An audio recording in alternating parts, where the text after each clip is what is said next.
Hello guys, today I want to teach you how to paint flowers in watercolors using markers.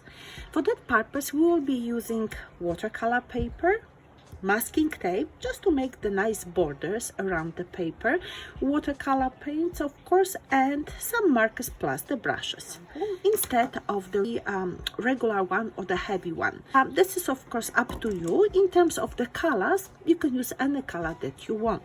In terms of the markers, I suggest that you use Sharpies. Otherwise, the colors or the ink of the markers will bleed into your paint. In terms of the width of the markers, I suggest that you use the smaller ones, ultra fine, like this one. So let us start with the sketch part. I will use the ultra fine Sharpie, black one. I can create the ground or I can go right away with the flowers. And remember that when you will work on those flowers, you want to be original. You don't want to do them very realistic. Those flowers have to represent you. So I like to have the center of the flower placed a little bit on the angle here. And I'm not really very watchful towards doing really precise those petals. What I will pay attention here, if I want to present those flowers being on the angle, I definitely will have the petals a little bit bigger on the right side than on the left one, but it is of course up to you. So one is there, then I want to have another one, and this time I want to have the petals a little bit rounder, and notice those petals become smaller moving towards the right side and bigger being placed on the left side. I do like tulips, so for me a nice tulip would be a good addition to my painting / drawing. A very simple way, you see, just even 3 petals will represent my tulip. And what I want to have, I want to have the stamp. So my stamp will come here, of the other one maybe over there, overlapping, and the other one will go here. I don't need to be precise.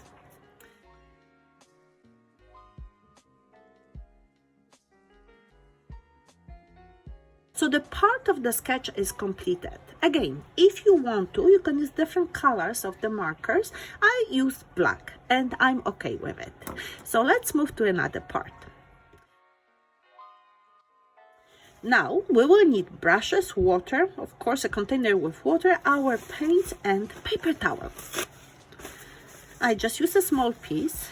Now we have 2 techniques that you can apply here. One of them will be wet on wet, which I'm doing right now. That means that I'm watering the surface of my paper and then I will apply paint that is of course wet, which is called then wet on wet. If I want to be more precise, I will apply paint that is wet on the dry surface of the paper.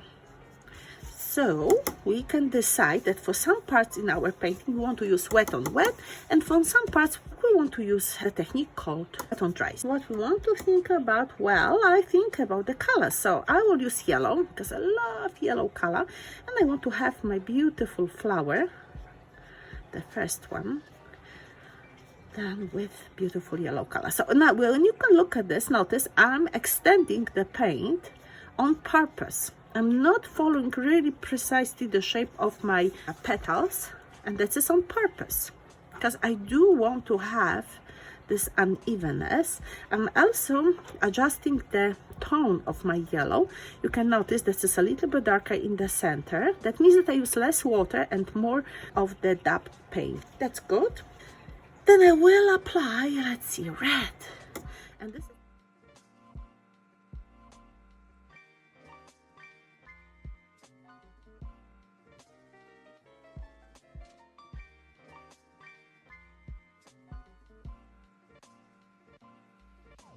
is some leaves now coming and some of the stems.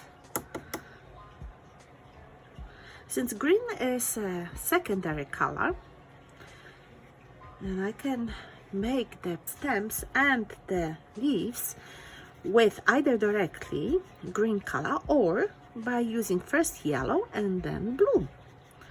So this way I will create my own green color.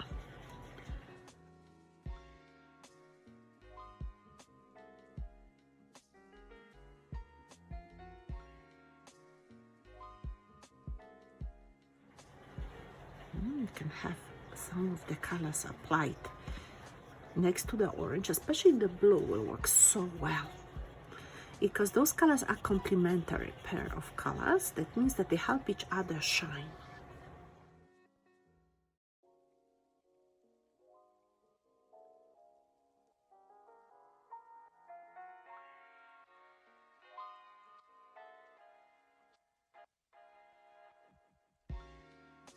Then we have a very, very happy painting with flowers that create this feeling of happiness, joy, and especially in those times, that's what we are looking for. I can see here, this is not completed, so what I will do, I will apply a little bit of the orange here, just adding some spice.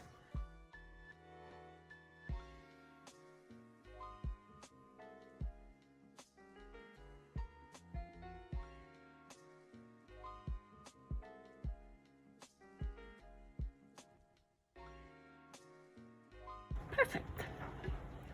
So we have to wait until the painting will be dry, and then it's time to remove the masking tape.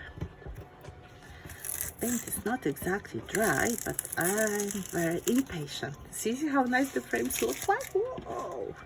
Let's move the paint on the side. Be careful with removing the tape, and see that's what has happened, it bleeded a little bit. So we have to, when you apply the masking tape, make sure that you really push it so that there's no space left, just the masking tape nicely attached to the surface of the paper. Voila, that's our painting. You see, it's happy, and that's what you want to see. You want to see happy colors. Make sure that you use the complementary pair of colors, like for example this orange with the blue. We have here beautiful yellow color next to the purple, and so on. Thank you.